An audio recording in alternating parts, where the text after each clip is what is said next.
밝은 명으로 해석하지 않고 맑은 명제로 해석했습니다. 기독교 영성과 연결하는 해석을 하시기 위한 것 아닐까 추측했는데, 밝은 명으로 해석할 때와 맑은 명으로 해석할 때 차이를 조금 더 설명해 주시면 좋겠습니다. 예, 그럼 아까 얘기했죠. 그렇습니다. 이게 밝은 명으로 밝힐 명, 밝은 명으로 읽어도 돼요. 그러나 제가 이걸 맑을 명, 맑힐 명 이렇게 좀 말을 그렇게 바꾼 것은 아까 설명드린 것처럼 밝힌다고 할 때는 뭔가 이렇게 이제 숨어 있는 걸 드러내게 한다든가, 흐릿한 것 환하게 한다든가 그런 또 의미가 되는데, 그런 의미도 있지만 사실은 명명덕할 때 명자는 그 맑은 마음, 하나님이 주신 티 없이 맑은 마음, 그 마음 거기에 때가 묻었어. 그 때를 닦는다는 의미에서 명명덕이라는 말을 썼다. 저 이렇게 설명을 했습니다. 우리 모두에게 하나님의 그것이 있어. 하나님의 그것, 하나님의 사랑, 하나님의 뜻, 뭐 이런 거, 하나님의 마음, 하나님의 의식, 이런 게 있다는 말이죠. 어떤 사람은 그걸 우리 모두에게 양심이 있다, 이런 말도 있습니다. 그건 좀 상식적으로 다 통할 수, 너 양심이 있냐? 이런 말 하잖아요. 양심이 있다, 그런 말을 쓰기도 합니다.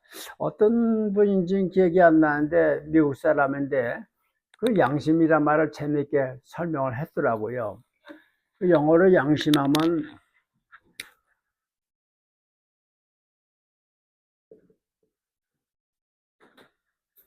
conscience가 되는데,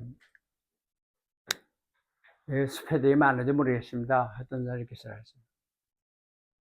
컨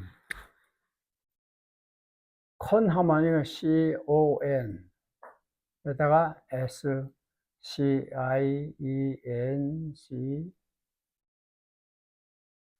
conscience. 시엔스 하면은 안다, 뭐 이런 얘기죠. 사이언스라면 안다.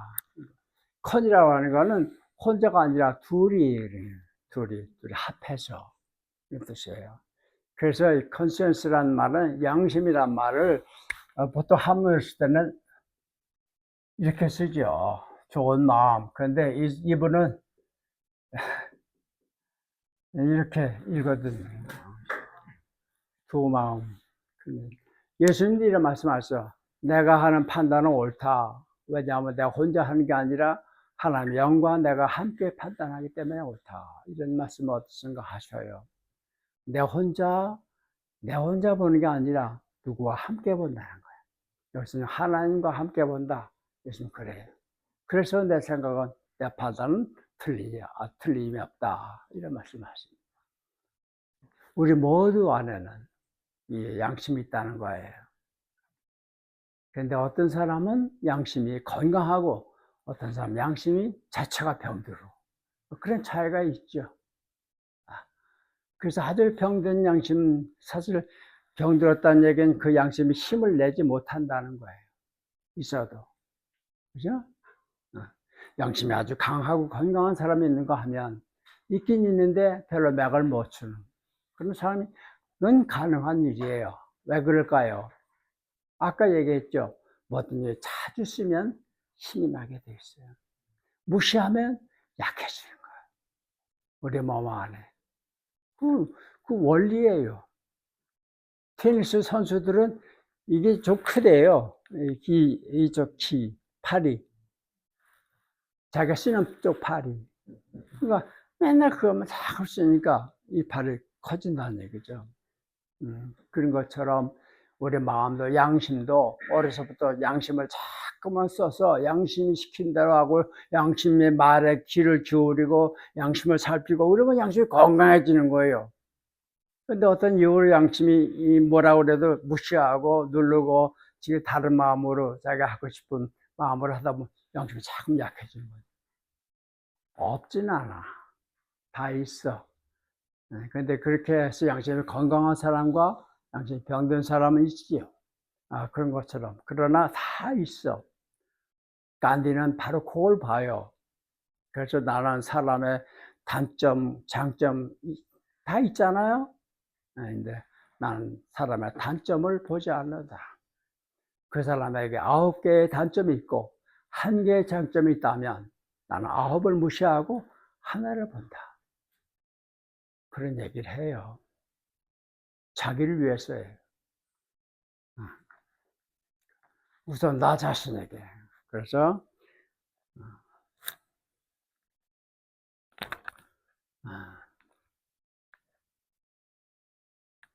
그 양심, 그 아주 맑은 마음이에요.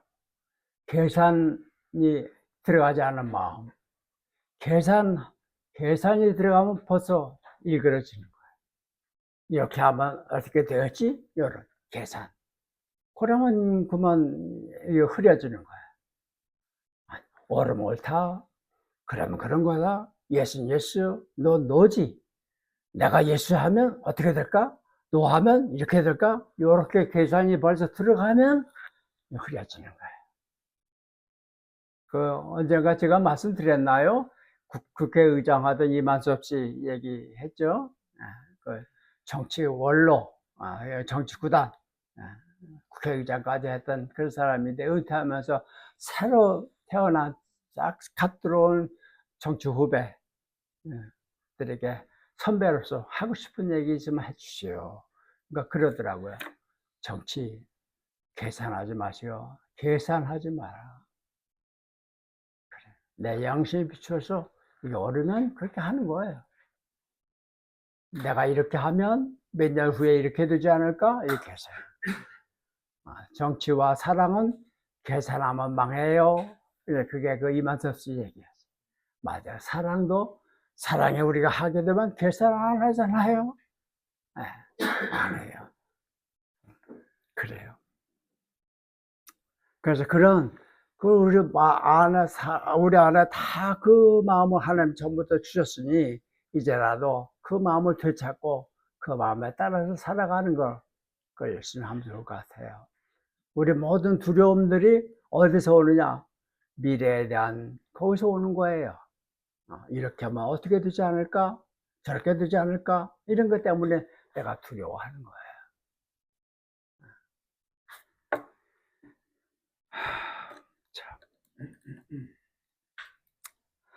그 다음에 B. 이 같은 분이 A, B, C를 했네요. 이 A는 그렇게 됐고, B 합시다. 전통적 해석에서나 선생님의 독법에서나 모두 대학의 경물 취지, 수신제가 직국평천하의 순서가 중요하다 하셨습니다. 예, 순서. 예. 저는 경물 취지도 수신도 완성하지 못했습니다. 결혼하여 가정을 꾸리고 아들을 낳은 것은 잘못한 것일까요? 수신이 제가보다 먼저라는 것은 시간적 순서를 강조한 것이 아니고 중요성을 강조한 것이라고 보아도 좋겠습니다. 그렇게 보셔야지요. 수신을 다 한 다음에 장가가라 그러면 여기 장가갈 남자 하나도 없어요. 어떻게 해요? 그건 말이 안 돼요. 아니, 아이고, 참. 이건 물어보시나 마나 마찬가지예요. 뿌리가 먼저 나오고 그 다음에 싹이 나오는 건 맞아요. 순서는 그래요. 그러나 뿌리가 다 뻗은 다음에 나무가 자랍니까? 아니에요. 같이 자라요. 같이. 그래서 순서를 얘기하는 거예요. 수신과 제가 둘이 아니에요. 같은 거예요. 제 집안 식구들과 살면서 수신을 한단 말이죠. 그게 수신 1번이에요. 네? 집안을 잘 운영하면서 근본은 어디서 오느냐? 나를 닦는 거기서 오는 거란 말이죠. 그 얘기하는 겁니다. 수신제가 지국평, 제가 다 한 다음에 지국해라. 그러면 저 대통령 하려면 아무도 없어요. 집안이 다 엉망인데 안 되는 거예요. 그러니까 이거는 시간적인 순서를 얘기하는 게 아니고 질적인 순서를 얘기하는 거예요. 근데 이 순서는 맞아요. 수신이 되지 않은 사람이 제가 안 돼요. 제가 하지 않으면 치국이 안 되는 거. 그러니까 말이 안 돼. 자기는 자기 딴은 나라를 위한다고 얘기하고 진짜 그렇게 생각하지 몰라도 사실 결과는 나라를 해치게 되고 망하게 하고 그런 일이 얼마나 많습니까? 예? 그래서 대학이 가장 중요하게 여기는 건 순서를 지켜라. 순서를 알아라. 지소선후면 하나님과 가깝다. 그런 얘기예요. 근도이라고 하는 건 우리 기독교적인 말로 하면 하나님과 가깝다. 그런 말로 이길 수 있어요.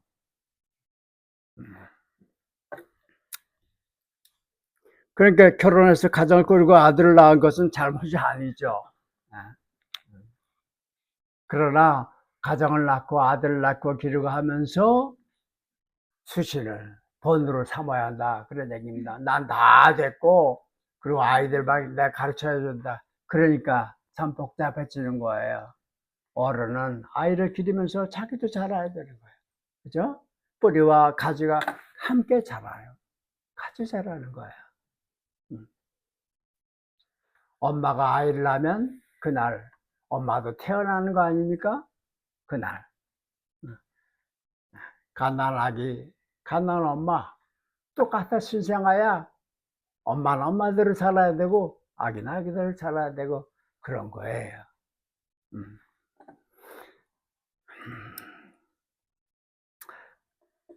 기도하고 있어야 할 때와 나아가 행동할 때를 구별하는 방법을 알고 싶습니다. 전광훈이 이 사람 왜 이렇게 유명해? 전광훈이나 사회를 어지럽히고 내려날 수습 불가능한 내전의 국면으로 몰아가고 있습니다.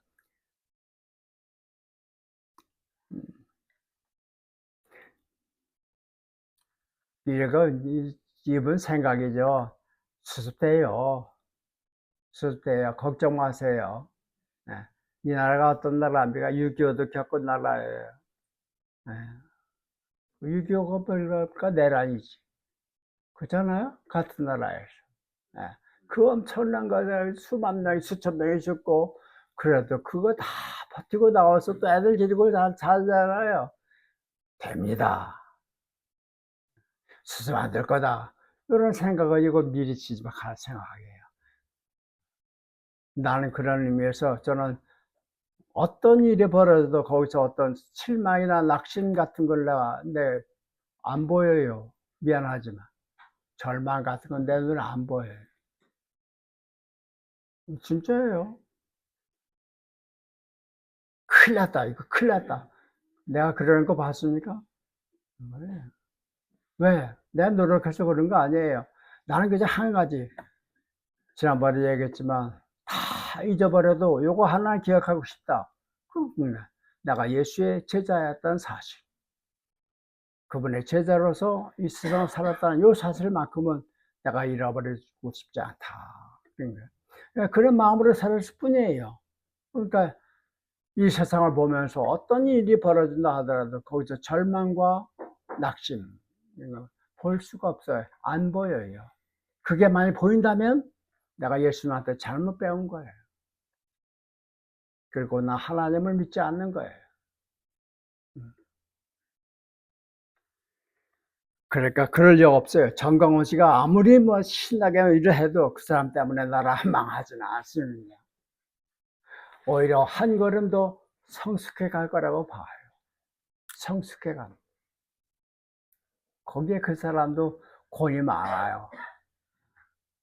난 전두환 선생이 죽었을 때 내가 어디 가서 그런 얘기 했잖아. 난 그 사람 참 대단한 사람이다. 야, 죽으면서 온 국민들에게 여러분, 나처럼 살지 마시오. 그러고 가졌냐? 아, 저렇게 살면 저렇게 되는구나. 난 그렇게 살지 말아야지. 라고 생각한다면 그 사람 우리의 스승이 되는 거예요. 정말이에요. 선생 아닌 게 없어요. 삼위일행님 피루 아사란 공자님 말씀이 바로 그 말이에요. 제 사람은 반드시 내 스승이 있다. 곧장 바르게 걸어가는 사람 보면 아 나도 저렇게 걸어가야지. 스승이. 삐뚤삐뚤 잘못 가는 사람은 난 저렇게 가면 안 되지. 스승이. 그게 배우는 사람. 그 눈으로 보면 세상에 하나님의 경영되지 않은 하나님의 손악이 벗어난 일은 있을 수가 없는 거야. 그렇다면 아직 내 시선이 짧아서 그렇지 길게 보면 이게 아름다운, 사도 바울은 그걸 봤어요. 하나님의 부르심을 입은 사람, 그의 뜻대로 하나님의 부르심을 받은 사람, 그래서 하나님을 사랑하는 사람에게는 모든 일이 합력하여 선을 이룬다. 그 모든 일 속에는 정광훈씨도 들어가요. 태극기부터도 들어간다고. 그게 빠지면 모든 것이란 말이 안 되지. 모든 것이 합해서 선을 이룬다. 여러분 이 그림 봐요. 이 렘브란트가 빛의 화가라고 그러는데 저 이마에, 저 아버지 이마에 반짝이는 저 황금빛, 저걸 그리고 싶은 거예요. 빛을 그리고 싶어. 렘브란트는 빛을 그리고 싶었다고 그래요. 그래서 밤에 그림을 그렸대요. 햇불을 켜놓고. 그 빛이 그림자 같은 잘 보여요. 저 밝은 빛, 저 조금 어두운 부분이 훨씬 많아요. 그죠? 검정 계통에 그 물감을 더 많이 썼다는 얘기예요. 작은 빛 하나 내기 위해서. 여러분, 깜깜한 밤하늘, 별이 반짝반짝 빛나지요? 그 별이 반짝 빛나게 해주는 건 뭐예요? 캄캄한 어둠이. 어둠이 없으면 낮은 별이 안 보여요. 낮에도 별은 있을 거 아니에요. 근데 우리는 안 보여. 깜깜하지 않아서 안 보이는 거예요. 그렇게 보면 역사를 되돌이켜 망가뜨린 것 같지만 그걸 보면 결국은 실망하고 낙심할 수가 없게 되는 거죠. 어제 내가 어떤 책을 읽었는데 독일 2차 대전 때 독일하고 영국군이 서로 싸우잖아요. 근데 어떤 건물에서 서로 적을 만나서 빵 하고 이쪽에 쐈어요. 이쪽 독일 병사가 자기 총에 맞았어. 쓰러졌단 말이에요. 그러니까 이 병사가 가보니까 피를 흘리면서 죽어가면서 이 병사가 여기 가슴을 잠깐 가리키더라요. 그래서 영국 병사가 주머니에 뭐가 있나 하고 끌어보니까 만한 패스포드가 나온 지갑이 나온다. 그걸 열어보니까 거기에 가족 사진이 있어요. 엄마, 아빠, 자기가 젊었을 때 가족 사진. 그걸 이렇게 보여줬다. 그러니까 그 아이가 죽어가면서 엄마, 아빠의 그 사진을 보면서 숨을 거두더라. 그런 얘기 있어요. 전쟁은 참혹한 거지만 그런 장면이 거기서 나올 수 있는 거예요. 그렇죠? 아주 순간이지만 그 친구는 평생 그 표정을 잊을 수 없을 거예요. 엄마 사진을 보여줘요. 역사가 그래. 캄캄한 어둠은 그건 사실은 그게 없다면 빛도 없는 거예요. 그러니까 실망하거나 낙심할 수가 없는 거죠.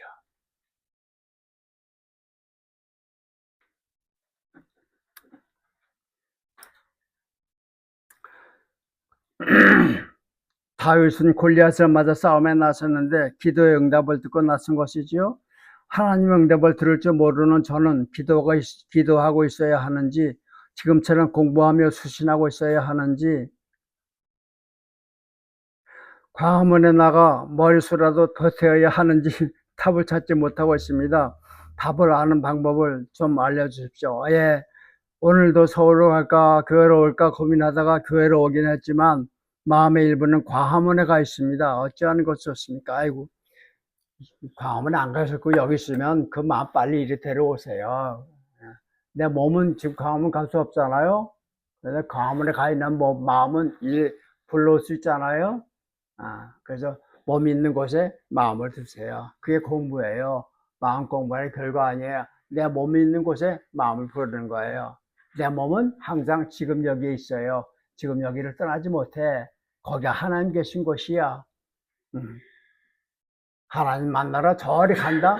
그건 크게 오해하고 있는 거예요. 나는 머리 들 곳이 없다. 예수님이 여우도 굴이 있고 참새도 보금자리가 있지만 나는 머리 둘 곳이 없다. 그걸 여러분 어떻게 이해하십니까? 난 그렇게 비참한 인간이다 그런 거 아니에요. 나는 사방 온 세상이 내 안방이다. 그런 얘기예요. 실제로 그래요. 어디든지 거긴 내 안방이에요. 왜? 아버지 집이니까. 그걸 아시는 거예요. 예수님 나한테 그렇게 말씀하셨어요. 왜 선생님, 왜 같은 배를 타고 풍랑을 만났는데 제자들은 허둥거리고 불안해서 어쩔 줄 모르는데 선생님은 굴굴 죽으십니까? 이 차이가 어디서 오는 겁니까? 여쭤봤죠.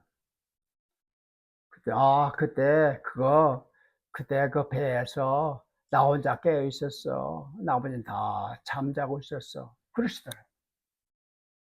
아닌데요, 선생님. 성경 뭐, 선생님은 굴굴 배꼽을 주무시고, 배고 주무셨고, 나머지 다 깨있었는데요. 그러게 내가 얘기하는 건 그런 의미에서 깨어있는 게, 깨어있다는 건 뭐냐면, 하나님을 의식한다는 거예요. 보이는 사물, 뒤에 있는, 보이지 않는 것, 거기에 깨어있다는 얘기야. 그래서 그날 제자들은 거기가 어디냐? 거기가 풍랑이는 배, 낙엽처럼 막 튀어나오는 그 배, 거기가 지들이 있는 줄 알았어. 근데 나는 거기가 내 아버지 품이라고 하는 걸 알고 있었어. 아버지 품에 안겨 있는데 내가 왜 겁을 내고 두려워하니? 이런 거예요. 이런 얘기 뭡니까? 언제 죽어도 상관없어. 괜찮아. 왜? 여기는 아버지 품이니까. 죽음이 겁나지 않은데 왜 벌벌 떨어요?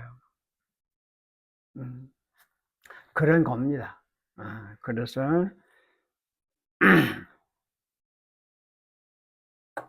광화문에 지금도 가 계시면 빨리 불러오세요. 그래서 여기서 같이 있어요. 내가 몸이 그리 갈 수는 없잖아요. 하고 아주 잘했어요. 잘했습니다. 하나님의 응답을 들을 줄, 답을 아는 방법을 좀 알려주십시오. 그러셨죠? 하나님의 명령, 하나님의 응답을 들을 줄 아는 그게 기도인데, 제가 어떻게 할까요? 하고 물어야 답이 올 거 아닙니까? 질문이 없는데 어떻게 답이 오겠어요? 그죠? 답을 얻을 수 있는 방법은 간단합니다. 질문하는 거예요. 그럼 돼요. 질문은 누구한테 하나? 답이 있는 사람한테 해야 돼요. 답이 없는 사람한테 질문하면 그 쓸데없는 짓이죠. 네. 내가 저 광주 시내를 걸어가는데 어떤 사람 나한테 와서 야, 광주에 있는 어디 동네 이름 대면서 그래 어떻게 가면 돼요? 하고 나한테 물으면 내가 대답해 줄 수 없지요. 그 소인한테 물으면 땡땡에 대답할 수 있단 말이에요. 저 사람한테는 광주 시내를 다 아는 지식이 있지만 난 없어요. 그 난 대답할 수 없어. 그 질문에. 그래 소인은 누가 물어도 광주 거리가 어떻다는 거 아니까 대답할 수 있어요. 답이 있는 사람한테 물어야죠. 아무한테나 물은 소용이 없는 거예요. 누구한테 물어야 될까요? 이거 두 분하면 하나죠. 모르는 게 없는 분, 아주 하나님, 그분께 질문하면 돼요. 언제든지 질문하세요. 제 경험을 얘기하면 진심으로 질문하면 반드시 답을 주십니다. 반드시 주십니다. 그래서 그런 걸 자꾸만 경험을 해봐야 그러면서 하나님이 살아계시는구나. 하나님 어떤 분인지는 모르지만 몰라도 괜찮아. 그분과 내가 몸으로 알 수 있으니까.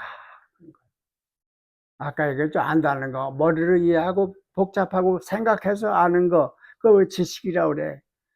그런데 우리가 하나님을 안다 할 때 그 아는 건 그런 게 아니야. 머리로 알라고 하는 건 그 처음부터 impossible.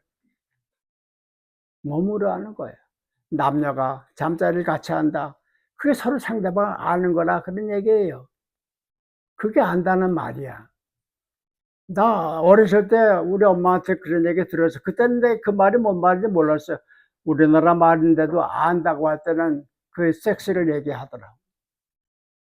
그래서 우리 어머니가 그때 그 총각하고 그 과부가 알았대요.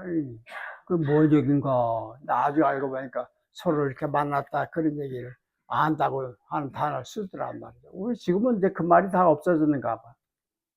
그래요. 그게 진짜 아는 거예요. 머리로는 몰라요. 같이 아무리 맨날 같이 살, 저 두 분 서로 알아요? 머리로? 알아요. 하나님을 몸으로 경험을 할 수 있어도 머리를 모르는 겁니다. 그래서 하나님이 살아계십니다. 믿거나 말거나 얘기합니다. 살아계시고요. 그분이 계시기 때문에 내가 여기 있는 겁니다.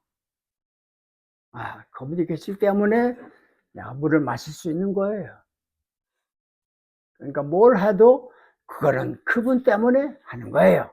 그분을 밤낮없이 사모하고 바라보고 모르는 게 있으면 물어보면 바로 답을 주세요.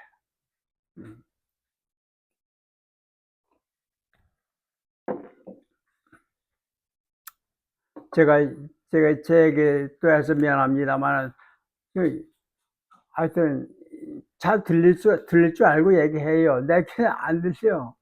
이 안 들리는 말을 한다는 게 참 묘합니다. 암만 얘기해도 여러분은 모를 거예요.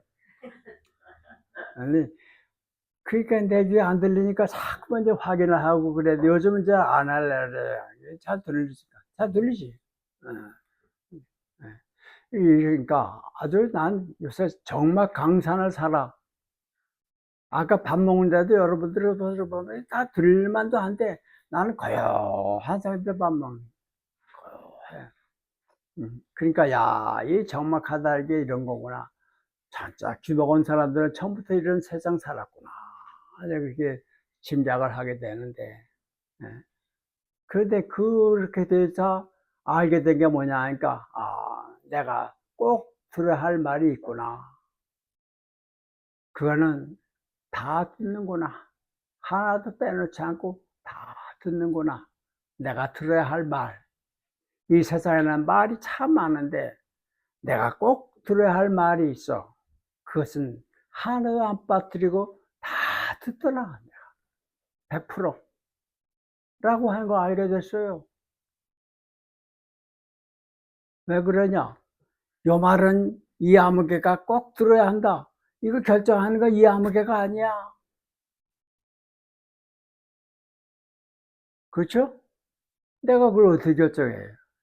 들어보지도 않고.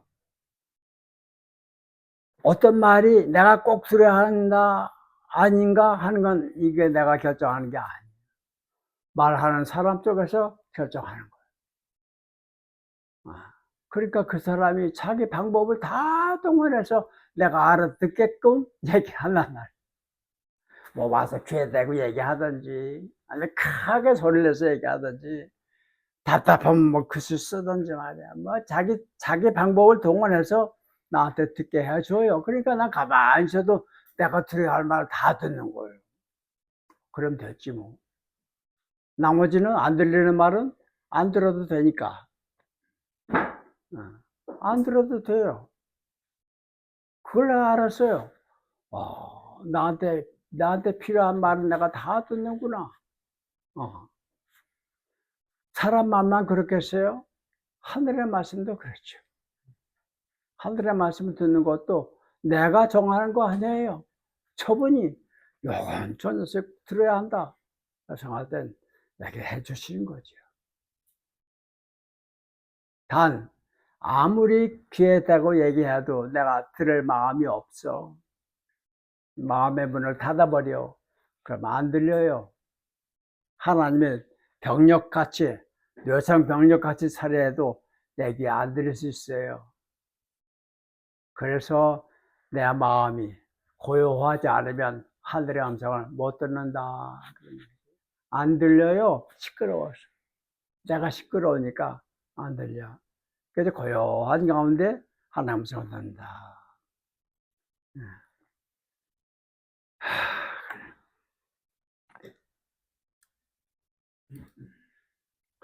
그래서 답을 알고 싶으면 답이 있는 하나님께 여쭤보시오. 이게.